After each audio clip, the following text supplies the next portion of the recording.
I just had to start it. He was lagging. He was lagging. Lagging a little bit, huh? Come on, Mark. Can't you get on time with the cues?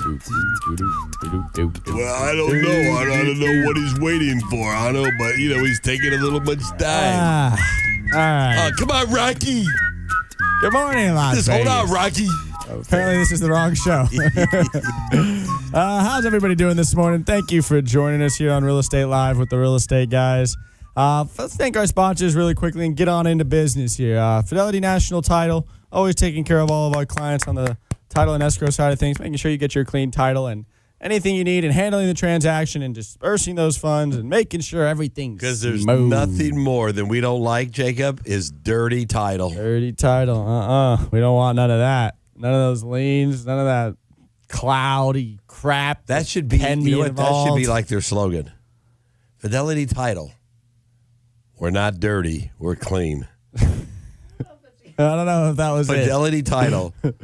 You don't want dirty title. You want clean title. Trust me. Clean your title. Insured title. I'm gonna ask Quinn. All right. On to the next. Thank you, Mutual of Omaha and Neo Home Loans for being our preferred lenders, taking care of all our clients on the loan side of things, handling the financials, making sure they get you approved, telling you what you can buy, And is Mark going to get this? when you can buy, how you can buy. Is he going to get the next one? What? You think he's on point? And our favorite downtown Summerlin restaurant, favorite restaurant in all of Summerlin and all of Las Vegas, our Cheers, Grape Street Cafe. He did it. Everybody knows your name.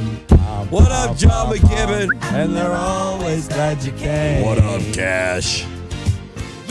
All righty. What do we got today? Well, we're going to go over some good stuff today, so people hang on.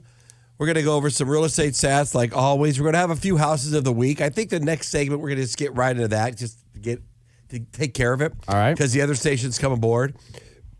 Excuse me. Oh, my goodness. And then we're going to talk about the hidden cost of buying a home in Las Vegas that nobody knows about. Because people think, hey, I buy a house for $500,000. My down payment's 3.5%. All I need is $17,500. Wrong. There's a lot more money you need. We'll kind of break it down for you on what it costs and what you need it for.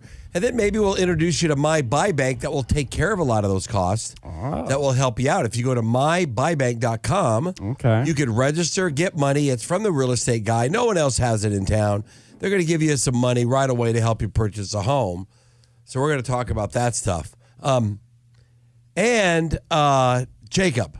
What? What do we got? We've had an interesting week. We have. Right? No doubt. I missed the babies, by the way. Okay. I texted you the other day. I said, can I see my babies? You texted me last night at like 9 p.m. I didn't get a response. I was at a soccer game. Can I see my grandkids sometime soon? Sure. Now that I'm sick, I'm going to have to wait a couple days. Like, I don't know what you're asking me right now. A couple days ago. You just told me you're under the weather, you have the flu. And then I see all these cute videos. She's actually saying the ABCs, which I couldn't believe it. That's so cute. She literally could repeat any letter now, huh? She's getting there. Yeah, she could say half of her ABCs. That's like incredible. Yeah. When I listened to her, it's like great. And for you guys out there listening, my son Jacob literally was reading a book at 3 years old. I was a smart kid. What happened? Well, no, you're still smart. You just got attitude. That's all. Okay. You're still smart. You just got a little attitude. That, you know what? That's going to change when life gets a hold of you and you go through some pain, some misery, some hurt, some challenges, and then you change your perspective on life. Got it. Right now, But, man, I was so impressed watching her read her ABC. And then the little baby, the little chunker, man, she's like starting to move. She's crawling, standing already. You can put her on I think she's going to walk before it rained it. Well, yeah, she's standing at 7 months. She stands up, tries to climb. Yeah, because you walk. She'll be walking all right, 9 months. Let's take a guess. Mark, Josh, how old do you think Jacob was when he walked? 4. 4, okay. Mark says 4. Huh? 2.5 years old. They don't know anything about kids No, walking. they don't have kids. Normal kids walk about a year old. Jacob was 8 months old. He was walking. Bro, that's really young. Anyways, I was advanced until I was like 5. yeah, we have a situation. By the way, people, if you don't know this, in real estate, after doing this 30-something years, what I really enjoy, way more than Jacob probably, is I enjoy the tough deals. I enjoy the deals that has hair on it, like probate sales. And like we have this one right now. It's a mobile home. It's not real property. It's in probate. We got a great probate attorneys. There's a first deed of trust on it. The person who has the first deed of trust, the lender, lend the money, they passed away. So now you can't do a demand letter and find out what's owed because that entity is dead. They're gone. The seller can't tell you about it because they're dead. The kids who inherited, they don't know nothing about it. So the title company's saying, hey, we got to get a surety bond. But we don't know what type of surety bond. Okay. Because they don't even really know what surety bonds are. The attorney's going, well, I don't know what type of surety bond we need. There's 1,000 of them. So everybody says we need a surety bond, but no one knows what the hell we need. Okay, so You want me to tell you the solution? Sure. What do you think? Oh, Papa real estate guy steps up to the plate and says, I'm talking to Bart. I'm like, Bart, nobody really knows what they're doing in this.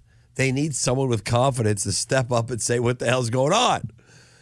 So, of course, I talked to Quinn, my AI, and she breaks it down exactly what I need. I call the surety bond. I go, this is what I need. They go, oh, okay, we'll get you that. Call the title company. This is what the surety bond is issuing us, and this is what we need. Oh, great. Okay. Call the attorney. This is what we need. Title company's good. Surety bond's good. I knew that's what it was. I just tell everybody that everybody else approved it, and we're good. And guess what? We're going to be good. Okay, so how does that happen? The first lien holder or the first mortgage holder passed away. Does that go to the heirs? Like, how does that work? Well, yeah, there's nobody to pay. Well, that's what I'm saying. It was a company. Who does he go to? Oh, the company's gone? Gone, yeah. And then the person who So owned the does that money company's gone. not owed to anyone? Not anymore? owed. Well, because we can't find out if it was paid or not. Maybe if the guy was alive, he could say, oh, yeah, I paid it. Here's my receipt. Or here's my... How do you really know if it's even paid or Well, not? wouldn't it be released at that point? Not sometimes. No. How many times have you seen it in your young career, seen something come up on the prelim and it's on there, it just wasn't released because they didn't release the lien. Right. Happens all the time. So anyway, that's probably still not the end of it. I'm not the smartest guy in the room. By no means AI is, but we can get it done. Resourceful and figured out a way. We have to figure it out because if there's a will, there's a way in everything. So you just have to, figure it out. I got another one that just came up with $1 million lien that popped up on this person's name. And it's like everybody's panicking. I'm like, well, don't panic yet. I'm sure there's a reason. We'll figure it out. But anyways, what I was saying was I like those like the deals complications. With some hair. The challenge. Yeah, I like the to try to figure it deals. out. I would love to have like a 30 question on situations and just like figure it out and then talk about it. Like really hard stuff. Like what do you do? All right. I mean, what's common stuff that's usually harder that the average everyday folk doesn't understand maybe? Like, well, you just came up with one. The traditional one, what? You had an HOA deal that came up that no one would even read, first of all. Well, yeah, I mean, no. Your client read it. Right, and I read it. I read a good amount of it, too, to understand where the concern was. And it was just hard to, I guess, elaborate on how that may not be a concern or how it may be to you, but it's going to be pretty specific to most and whatnot. But, I mean, that's not even a hairy deal. That's just an issue within a transaction. But there's actual hair on a lot of these other deals where you're like, okay, your kids inherit a property. Okay, so let's say, seller dies, right? Leaves the property to 3 the kids. Okay, sure. I'm just talking about a random one. Seller leaves the property, let's say, to 3 kids. Yep. They took out a cash out refi on the home 6 months before they passed. Property's worth $300. They owe $290. What do they do?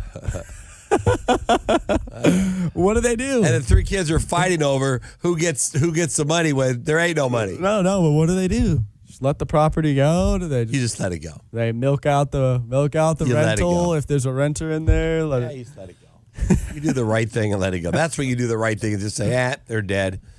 There ain't nothing that we can do. Just What let it go. happens when they already switch and put them on title? Oh, the kids? Yeah, the kids are on title now. They went through probate. They're on title. Let me ask you a question. If they're on title and not on the loan, does it affect their credit? No. No, so let it go. That doesn't affect you at all, though. Zero, zilch, nothing. You're just on title and not on the loan.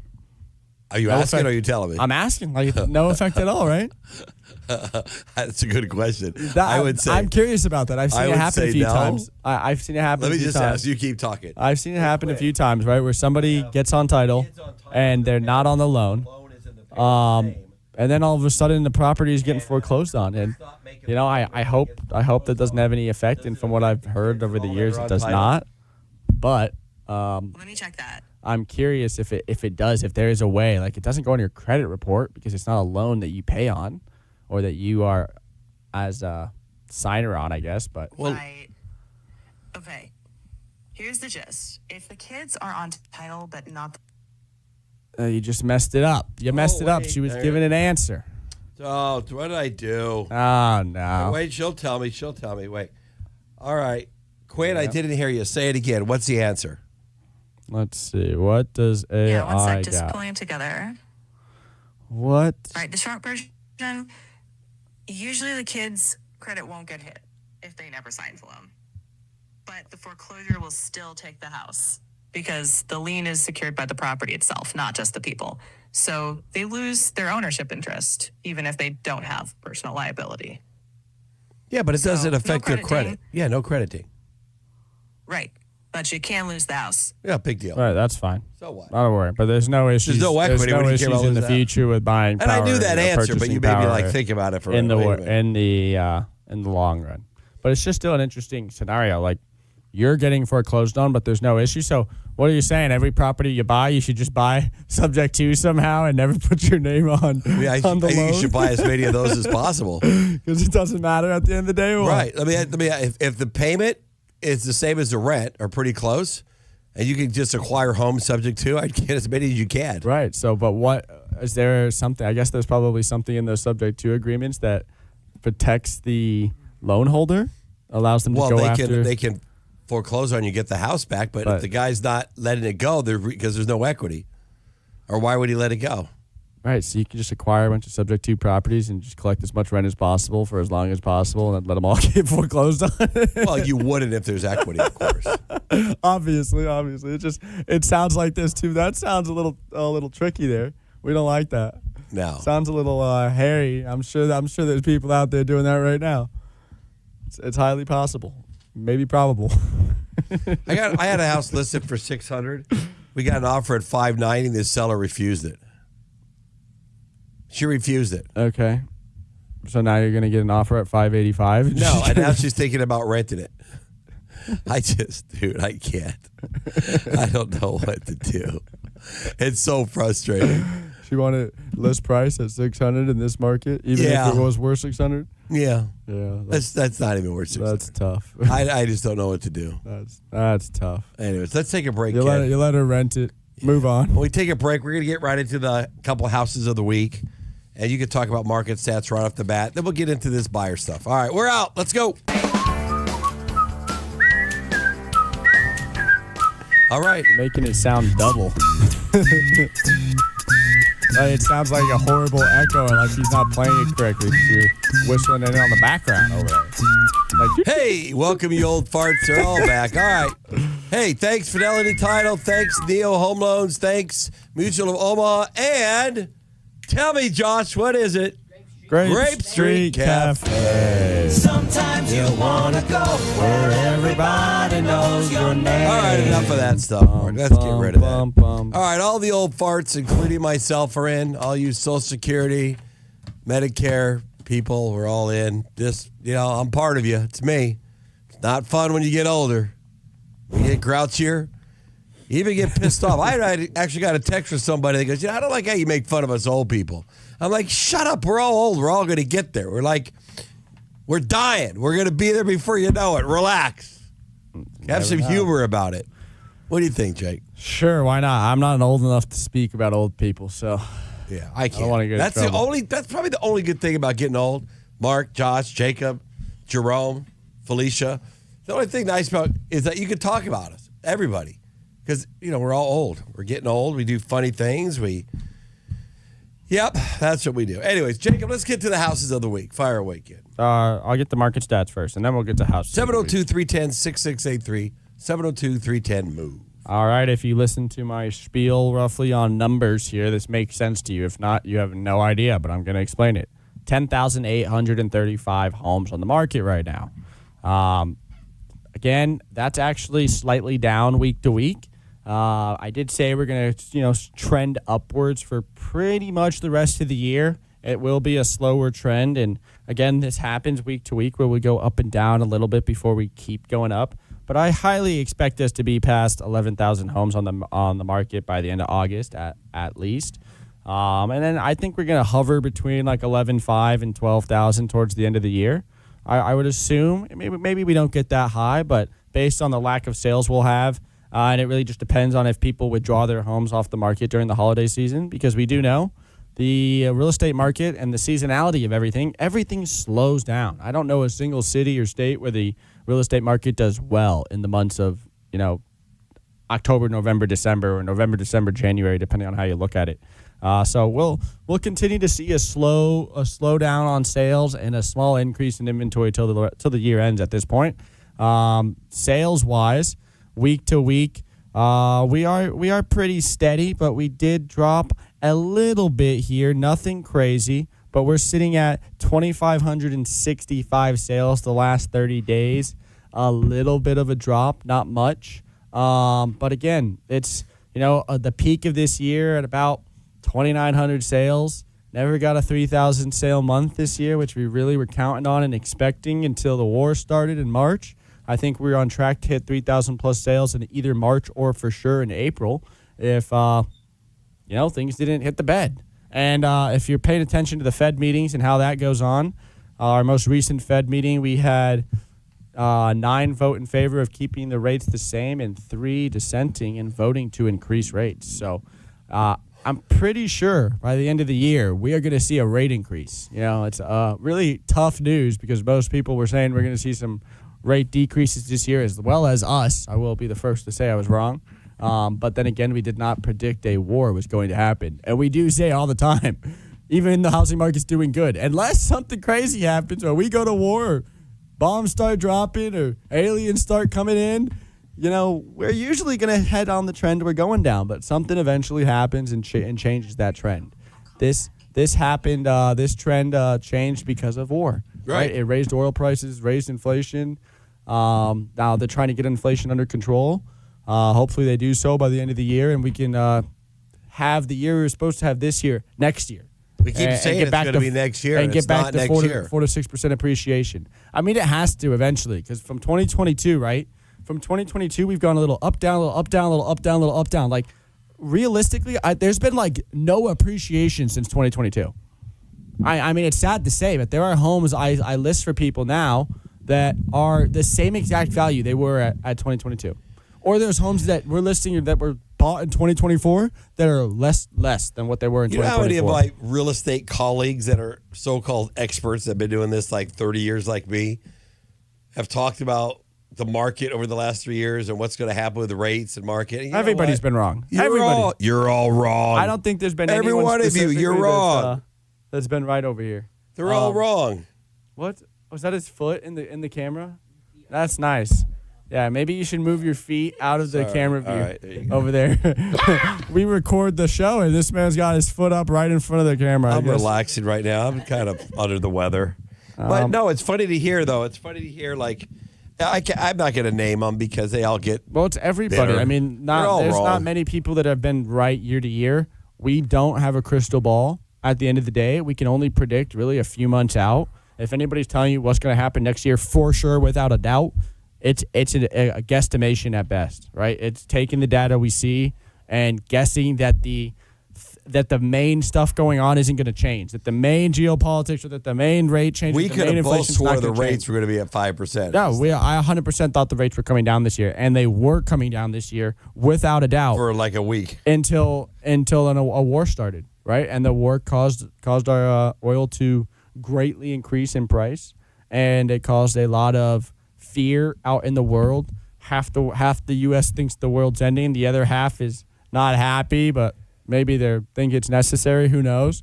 So it definitely created some fear in the housing market. I feel like every conversation I've had with a buyer has been about, well, is this the right time? Rates are high. But you guys have to understand this.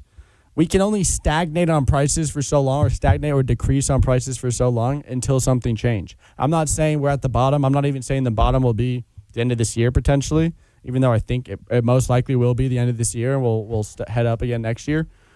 But we've said that a few times. Yeah, I mean, last year we thought it was, to be honest, and we did go up. We went up for a while, and that's why I'm saying it's like a stagnation of home prices. They've gone up a little, and then something brings them back down, and they've gone back up a little and brings them back down. It's not like we're seeing a crazy amount of inflation or deflation in terms of prices. There's just like borderline zero appreciation right now. I would say it's like almost even throughout the last 2 years. And if anything, maybe we'll see negative by the end of the year. But next year, if and when this war ends, it's going to take 6 months still probably for things to start coming down. But as soon as those rates drop at all, we know they're inversely proportional. As soon as those rates drop, the home prices are going to head back up. It's just how it always works, how it's always worked and how it will continue to work. If we can borrow money cheaper and have cheaper monthly payments, then the prices will adjust to reflect that. Plus, we're continually pumping or printing money, people. I mean, until we stop printing money, housing prices will always go up. Just all assets will eventually. It's just a matter of how cheap it is to borrow, right? How much it's going to cost to borrow.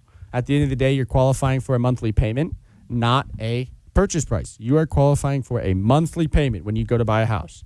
It's the same thing I see all the time where I go meet somebody. I'm listing $1 million house. Yep. They've got a $3,000 payment on their home. 3.25% interest rate. And they still owe $650,000. And I've got a $3,150 payment on my $390,000 loan. And my house is worth $400,000. $480,000, let's say, right? So it doesn't matter that the home is worth $600,000 more. Their loan and their interest rate is a completely different story, meaning their payment is a completely different amount, meaning you could have a cheaper payment on a, $600,000-$700,000 loan than you could have on a $400,000 loan, depending on their interest rate. That's why interest rates have such a large effect on the housing market, and they always will. Till the day we die and many years to come. Even if the monetary value changes, interest rates will play a large part of that. All right. House of the week. Houses of the week. Mark, are you there, Mark? My rant. Mark's here. All right. Josh, we're playing. Here. You guys are guessing. Are we playing the game? All right, folks. House number 1. Mark, give us some play music here. 8947 Golden Crow Avenue. This property is in 89148. It is built in 2018, 1,936 square feet, single story, 2-car garage, 2-bedroom, 3-bath with a den. So pretty much 3-bedroom, 3-bath here, 1,936 square feet. Looks like it's an 89148 here. How much is it, Jacob? Edge view. This property is $680,000. All right. Beautiful property here. $680,000, 5,200 square foot lot. Again, roughly a 3-bedroom, 3-bath, almost 2,000 square foot home. If you want any questions on this property, it just got listed here about less than a week ago. And give the real estate guys a call, 702-310-6683. Property number 2, 5485 West Moronto Avenue. Again, another new listing here. Been on the market about 2 weeks. This property is in 89139. It is built in 1986. It is a single story, 3-bedroom, 2-bath, 2,227 square feet, 2-car garage, detached. And it's a larger 2-car garage, so 600 square feet, almost the size of a 3-car garage, on a 22,000 square foot lot, so over half an acre. Wow, nice size lot. Blue Diamond in Decatur, okay. Again, 5485 West Moronto Avenue, $769,000. Sounds like a little bit of a deal there, huh? We like that. Like it? I like it Bart a lot. Sloan listed. Nice job, I Bart. like it a lot. All right. And our house of the week. This is 815 Morning Sun Court. 815 Morning Sun Court in 89110. Built in 2007.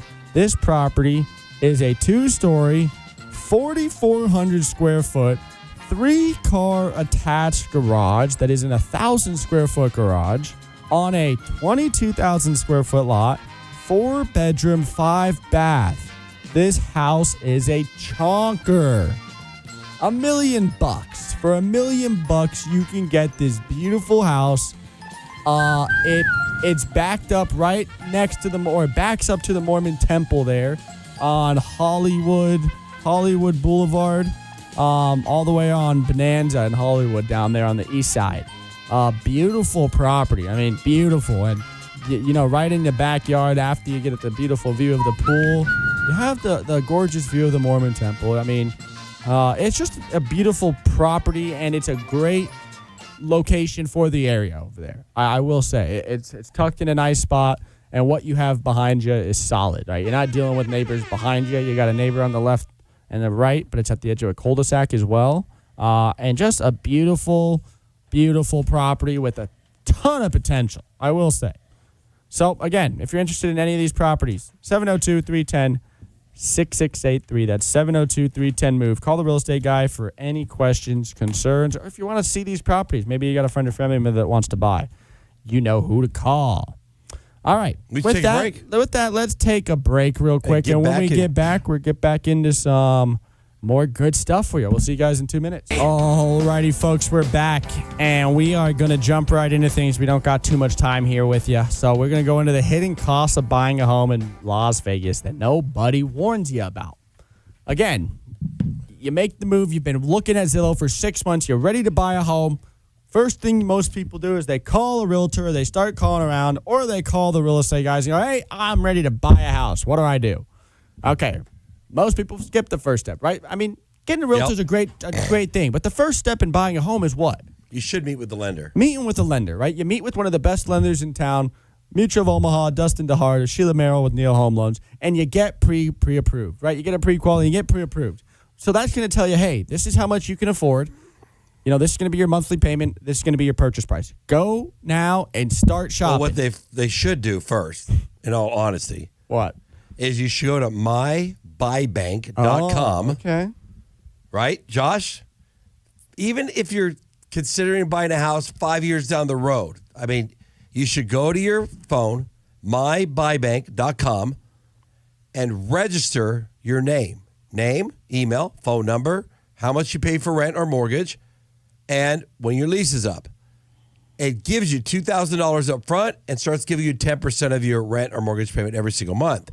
No gimmicks, no catches, no nothing. I mean, I guess the gimmick or catch is you got to use us, right? But we're the only ones in town that has this. And it starts giving you money to purchase. Now, let it build up. It goes up to $20,000. That's the first thing you should do. It don't cost you anything. You don't have to use it. You're not obligated. You don't, right? Josh, you did it. You get the emails. It's just sitting there building up. One day you'll be like, hey, we got this $9,000 in this account over here. Let's use it.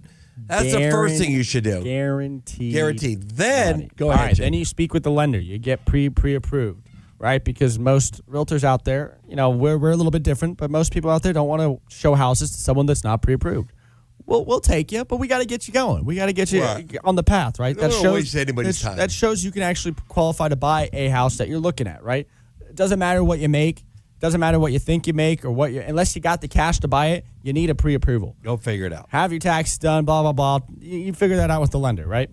You get pre-approved. Then you come to the realtor. We start looking. We start helping you find a home. Nowadays, most of you folks out there, you can see everything we see with the small handful of a few Except for houses. us, we got a lot of properties that are just we sitting do on the have, back burner. we got signed listing agreements with properties, no doubt. But if it's online, if it's live on the market, you could see it. Everybody can see it. It's on Zillow, Redfin, Trulia, OpenDoor, all these good sites, right?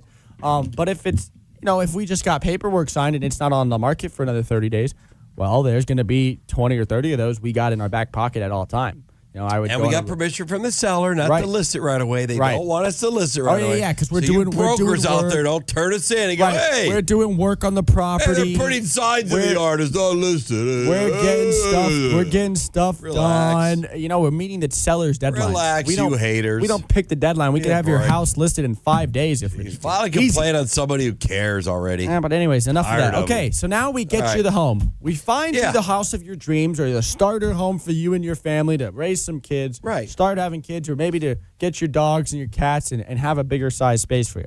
Boom. What's next? We negotiate an offer for you. Boom. Negotiated offer. Now, what are those costs that you're going to incur from day one of accepted offer till closing day?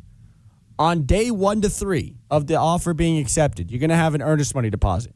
An earnest money deposit is a good faith deposit that you put in an escrow account that lets the sellers know I'm serious, ready Right. to go, right? Right. Boom. All right. And then you're going to go into an inspection, right? You're going to have a due Yep. diligence period. You're going to pay for an inspection. Depending $400, on the $600. Depending on the inspector, depending on the size of the home, anywhere from probably $350 to $600. All right, that's going to incur on day 4 to 7, most likely, right? Unless you get your inspection set up for day 1 or 2. Well, there's another. That's 1,000 right there. Those two things could be. What? Oh, no. Your earnest money deposit's way more Oh, than that's that. earnest money. I thought you were talking about appraisal. We're and not even inspection. there yet. We're not Not even even jumping there the yet. gun. All right, But all right. for earnest money deposit, your earnest money deposit is typically 1 to 2% of the purchase price. If the home's $500,000, you could count on a $5,000 to $10,000 earnest money deposit. Then your inspection costs, right? Another $500. Then you're going to get into day 7 to 14. It's going to be your appraisal cost. Your appraisal cost is going to run you $600-$700. Right? So then out of pocket initially, you're 1 to 2% of purchase price plus about $1,000 for inspection and appraisal. All right? There you go. Now what else do you have? The rest of the transaction, typically, you're going to have nothing else the rest of the transaction until you close. Assuming you don't want to get any other inspections on the home, right? You don't want to get an AC inspection directly or a pool inspection or septic or well inspection, right? There are other details that could change that. But for now, you're good. All right. Then we go into closing costs or cash to close, right? Even though you may be FHA minimum down, which is 3%, you're going to have what we call closing costs. And what do closing costs entail, Dad? What are into closing costs typically? I'll make it vague, and then you can break it down. Closing costs are separated in two different ways. Items that you pay one time, that really any item in a real estate transaction that you pay one time is negotiable. Fixed. Doesn't matter what it is. Fixed. Then there's items that are recurring, that you pay in your payment costs, okay. every single month. So let's talk about first the items you pay one time, because a lot of people don't know they're negotiable, even though most people won't bend on them, right? They're negotiable. I don't even look at that. I know what they are. Got it. All right, so items you pay one time. You got the title fees you pay one time, and then you got the loan stuff if you're getting a loan that you pay one time. Let's talk about the title stuff first. You have an escrow fee on the buy side. Right. Usually you pay half of that. So the buyer has Buy to pay plays their half, half of escrow seller fee, plays whatever half. it is, escrow fee. Then you have a lender's title policy. Right? You have to pay that. Then you have, look at Josh is looking going, oh, shit, I want to know about this stuff. Then you have like a recording fee. Then you have a reinspection fee for the title company. What else, Jacob? Did I miss another one on the That's title side? your origination fee. No, that's lender stuff. Oh, okay, got on it. the For title fee, I think that's about title it right escrow, there. title inspection, and like a CPL. Yeah, or like that's the title stuff. Then those are all negotiable, but you really have to pay them. Then you have the items you pay one time on the loan side. Okay. On the loan side, you have a underwriting fee. Right.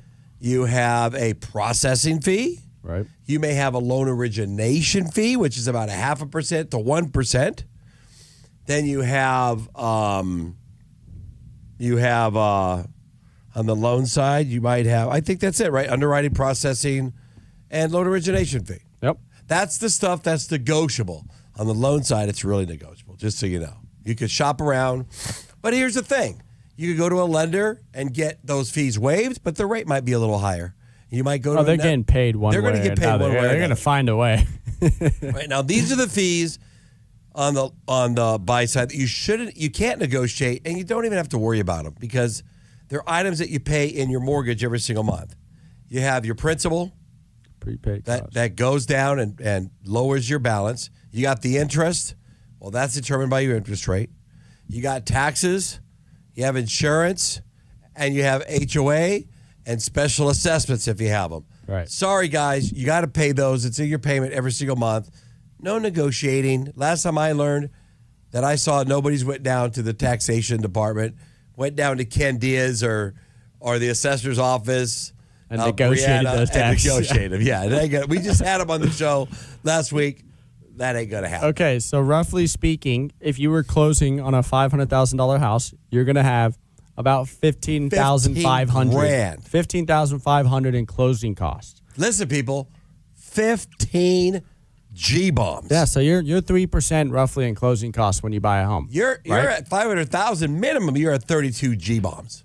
Exactly. And so then again, at an FHA, G-bombs. FHA minimum down 3.5%, you're $32,900 cash to close. Boom. That's down payment and closing costs plus the $1,000 roughly for inspection and appraisal. But if you go to BuyBank.com, you can pretty quick, probably in the first week, get about $4,000 or $5,000 of that covered. Boom, first week. Just sign up to MyBuyBank.com and check it out and see how that works. Right. And then possibly get all 15 covered for you. Right. So someone asked me the other day, and we're going to answer this question when we get back. We got to take a quick break. But how much money do I need to buy a $400,000 single family house? How much money? What's the minimum amount of money I can use out of pocket to buy a $400,000 single family house? Want me to answer that? Nope, we're going to answer it when we get Okay. break. We'll be back in 2 minutes, guys. All right, we're back, folks, and we're going to jump in. We got 5 minutes left with you. So the question was, Dad, how much money do you need? Minimum. What is the minimum you need to buy a $400,000 single family house? Out of pocket. Like, what do you need? 14. Bing, ding, ding, ding, ding. And I will say one more. You need 15. Well, because you have You to need have inspection and appraisal. Yeah. Right. You need $15,000. If you have $15,000, you could buy a $400,000 single family house today. Boom. Now, I will trump that. What? Because if you're doing a 3% conventional loan, which you can do, you only need 12. That is true. And maybe 1,000 for 13. Yeah, 13, right. And if you're doing, did I hear that there's a no down payment loan? Someone told me about that.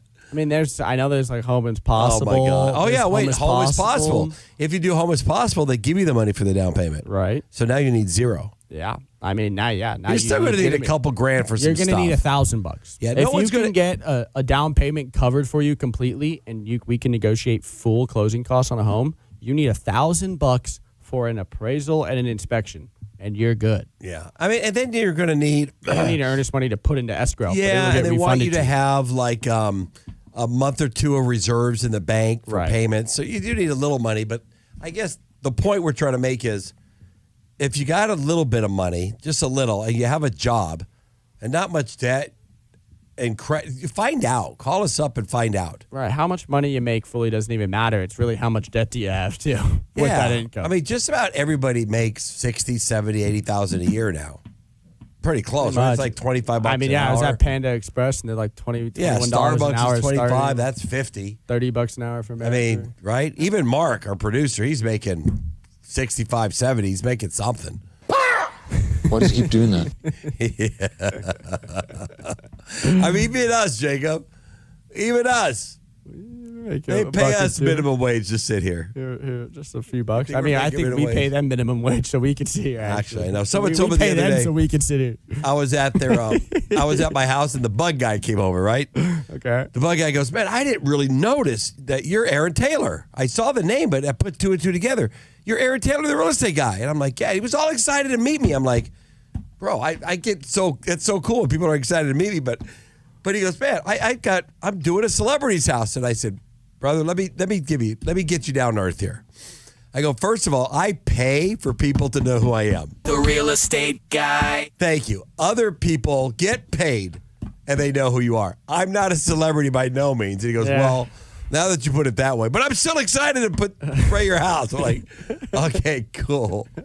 Every now and then I get an Uber driver or something, or the Instacart driver. They're like, are you the real estate guy? I go, yeah. They go, no, you're not. I go, yeah. They go, no, you're not. And I'm like, it's really not as excited as you think. Ask a couple real estate agents, because I was on a Zoom CE class the other day. Okay. This was hilarious. I'm on a Zoom. The teacher goes, "Oh, it's Aaron Taylor, the real estate guy." There's 161 people on the Zoom. So I'm like, hey, he's asking me questions because he knows I'm there, right? So I'm engaging. I'm having fun. And then people are commenting, on the chat. Hey, real estate guy. Hey, love your jingle. Damn, I can't get it out of my head now. And then one guy goes, "It gets me sick. You're unprofessional and something else." And I'm like, and all I did was give him the clap signal and the heart, right? I'm not going to engage in this. Like, come on, really? Now, my thinking is, those other 160 people that saw this broker from Coldwell Banker say that to me, how do you think they think of him? Do you think they think I'm the unprofessional one? And the one that, no, not me, buddy. You. That's how you do business. That's how you live. You're the unprofessional one. I should just say his name. You know that? Because he's a jerk. Anyways, hey, what a great show today, Jacob. It was fun. That pisses me off. 702-310-6683. 702-310-MOVE. Jacob Taylor, pretty good show today. It was awesome. Thanks for joining us, guys. We appreciate you tuning in as always. If you need anything at all, give the real estate guys a call. Have a great weekend, folks. I think you did too early. We're still there. Okay, we're still here. Hey, we got 10 more seconds. 702-310-6683. Call the real estate guys. We'll see you next week. Oh, 5 more seconds. Hey, if everybody's listening, 702-310-6683. The real estate guys.